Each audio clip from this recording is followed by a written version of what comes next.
ময়মনসিংহের ১১টি সংসদীয় আসনে ১৩৬৫টি ভোট কেন্দ্রের ৫৮৩টি ঝুঁকিপূর্ণ।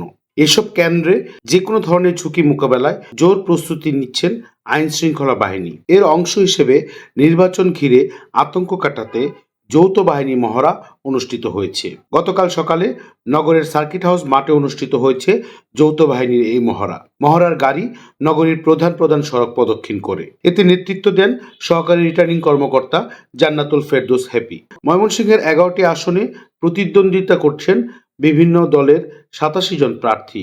রিটার্নিং অফিসার মহোদয়ের পরামর্শক্রমে এবং তত্ত্বাবধানে আমরা সহকারী রিটার্নিং অফিসার, এক্সিকিউটিভ ম্যাজিস্ট্রেট, আইন শৃঙ্খলা বাহিনীর সশস্ত্র বাহিনী আছেন, সেনাবাহিনী, পুলিশ বাহিনী, র্যাব, আনসার বাহিনী, বিজিবি সহ আমরা একসাথে যাতে আমাদের আসন্ন নির্বাচন সুষ্ঠুভাবে সম্পন্ন হয় এজন্য কাজ করছি।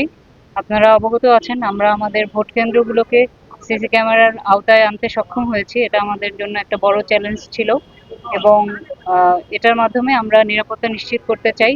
পাশাপাশি আমরা বিভিন্ন সময়ে সড়ক টহলের আয়োজন করেছি। এর আগেও আমরা এরকম টহল কার্যক্রম পরিচালনা করেছি। এর উদ্দেশ্য হচ্ছে যে আমরা জনমনে একটি বার্তা দিতে চাই যে আমরা তাদের পাশে আছি এবং জনমনে স্বস্তি দিতে চাই যে আমরা আইন শৃঙ্খলা বাহিনী সহ আমরা যারা নির্বাচনের দায়িত্বে কর্মরত আছি তারা সবাই চাই একটি সুষ্ঠু নির্বাচন হোক এবং এটি আমাদের ভবিষ্যৎ যে প্রজন্ম আছে তাদের জন্য স্মরণীয় হয়ে থাকে।